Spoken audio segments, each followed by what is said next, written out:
Hi, Chevra. Welcome back to Opining on Olam Haba.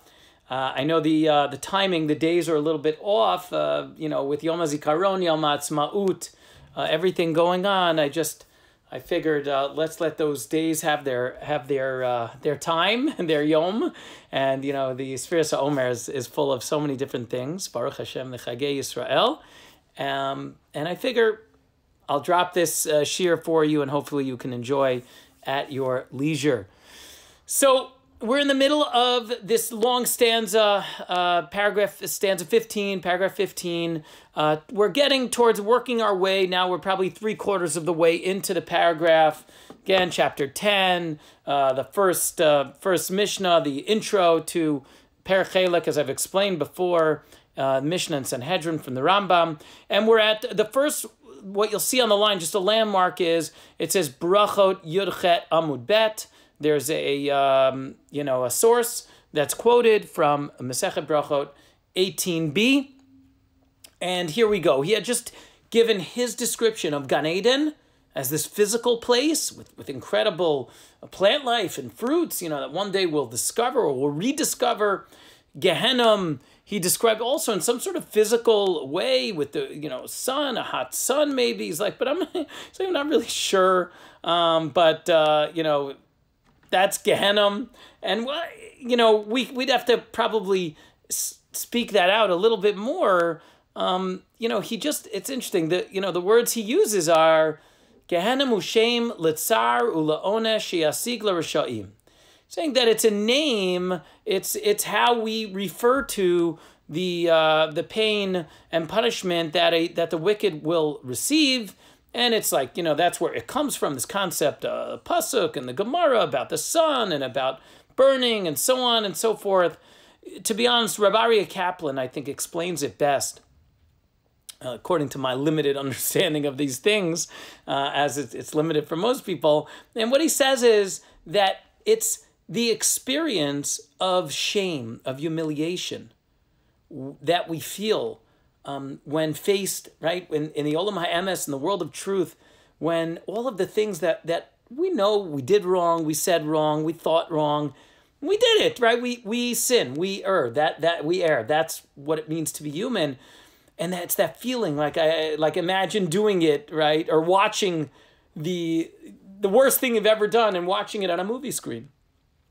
This is your life, and you're feeling what happens. You get all red, right? And you feel humiliated. That's like a burning feeling.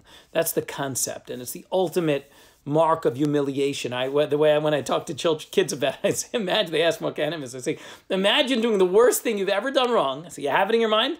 Now imagine doing that in front of your grandmother. That's pshat, I think. Okay, and then he talks about the resurrection of the dead, Tchiyat HaMetim. And he says these are things, this is something we have to believe. This is part of the fundamentals of our faith. Vidaki ha'adam, so right underneath that, bracha yirchem bet. Vidaki ha'adam yeshlo lamut behechrich. By definition, right, we know there are two things that are sure in life, right? What do they say? Taxes and death, or death and taxes, right? So he says death, right? Oh, obviously, it has to happen. It should be after 120, for all of us in good health and happiness for many, many years. V'it pared, and our souls will leave our bodies. V'yashuv l'ma shehorkav mimenu, and yet there'll be a separation, but then we'll return. Our souls will return from that where we came from, and that's the concept of Tchiyat HaMetim. Amnam Yemos HaMashiach. So what's the Messianic era? What's Yemos HaMashiach? So people think like, oh, it's the times of Mashiach, then Tchiyat HaMetim. No. They're different things. Messianic era is different than the resurrection of the dead time. Okay, Messianic era is Zman Shetashuva Malchut Yisrael. It's the time that the kingdom will be restored to the Jewish people. That Jewish sovereignty will be restored in the Holy Land. Sound familiar? V'yachzeru l'Eretz Yisrael. And we're all going to go back to Israel. We should follow our children, our grandchildren, our nephews, our nieces, whoever's going, we should follow them. We should be there. Right? We just celebrated Yom HaAtzmaut. V'yihi oto HaMelech Gadol Me'od, and the king that's there at that time, not King Bibi, at least I don't think so, right? Will be an incredible king. Ubeit Malchuto B'Tzion, and the house of his Malchus will be in Zion. Hello, right? Jerusalem. the capital restored, the embassy, etc. Yigdal Shemo V'zichro, and his name will be really just great. And anyone who mentions him, it'll be a big deal. V'zichro yem malo agoyim, and his, people will know, he'll be known throughout the nations of the world. Yoter min HaMelech Shlomo, even more than King Solomon.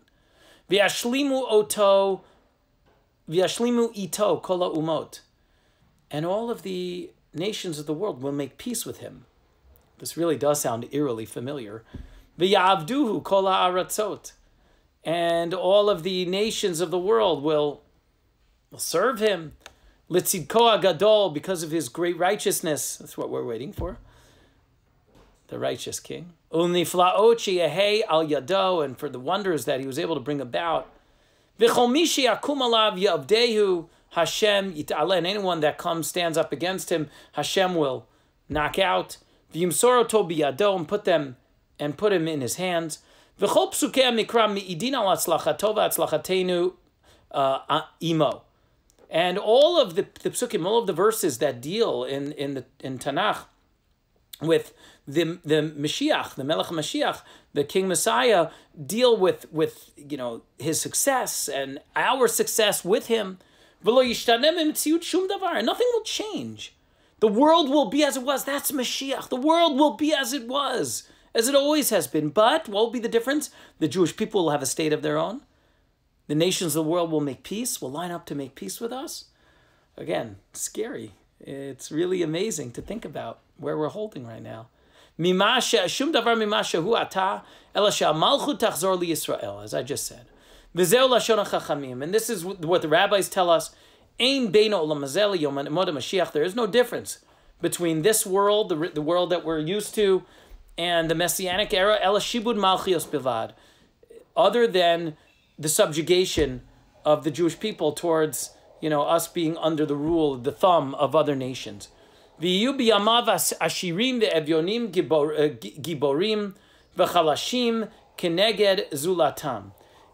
in those days, you'll have the everyone will be, the wealthy and the poor will be strong. Basically, everyone, they'll all be good. Keneged zulatam. There won't be the wealthy and the poor. There won't be, I guess there'll be class equity, right? And it'll be easy for every person to be able to make a living, to be able to make a buck, to be able to live a comfortable life physically in Gashmios. Adam yagiat l'toelek gadol, right? Until you'd be able to do a little bit, right? You put in a little bit effort, and you'll get a whole lot out of it. V'zeu sha'amru atida Eretz Yisrael otzig luskaot uklei milat. And this is what it means when it says in the Gemara Shabbos, and we covered this in our Mashiach musings class a few months ago. This is what it means when it says in the Gemara that eventually, right, in the Messianic era, during the time of Mashiach, the bread will grow on trees, and beautiful silk garments will grow on trees as well. Will come from the ground. What does it mean? Davar muchanu mizuman ploni matzah pat afui v'tavshil mivushal. And like anyone will say, oh my God, it was right there for me. I went to the store and I bought a loaf of bread. That didn't exist hundreds of years ago, thousands of years ago, right? A supermarket, and a mall, and a kenyon, and anak, these things, and yet we're able to do that now, which is pretty cool. For a few bucks, a few shekels, you can buy something that's already made. Varayal Zen, then he quotes a pasuk that speaks to this. I'm moving ahead, and skipping a few lines down, and the great benefit that will be to everyone during those days, so we won't be harried by dealing with persecution after persecution. Anti-Semitism will go away, and we'll be in charge of our own destiny. That's what it is. That's the raison d'etre of the land of Israel, of Medinat Yisrael. Which takes us away from doing the mitzvahs kulam. And wisdom will be aplenty. Kimoshnamar, Kimala Aretz Deya, v'yashavto hamilchamot kemo shnamar v'lo yisu goy el goy cherev v'yanimtza b'yamim ahem shlemus rav v'nizke bo l'chai olam haba l'chai olam haba. And there'll be wisdom. We'll be able to do our mitzvah. We'll be able to learn Torah. Think about the amount of people coming back to Torah learning, the amount of people learning Torah in Israel today. It's unparalleled in the history of the world, in Jewish history. And right there, we know wars, as it says, right? Nation won't lift up sword against the other. This is the dream. This is the Messianic dream. And Baruch Hashem, right? In being able to do this, we'll be able to really live the lives we're meant to live, and be zoche and merit a rich Olam Haba, an afterlife that is filled with all of the spiritual wealth, the spiritual energy, the basking in God's glory, because we have the ability to refine ourselves here in this world.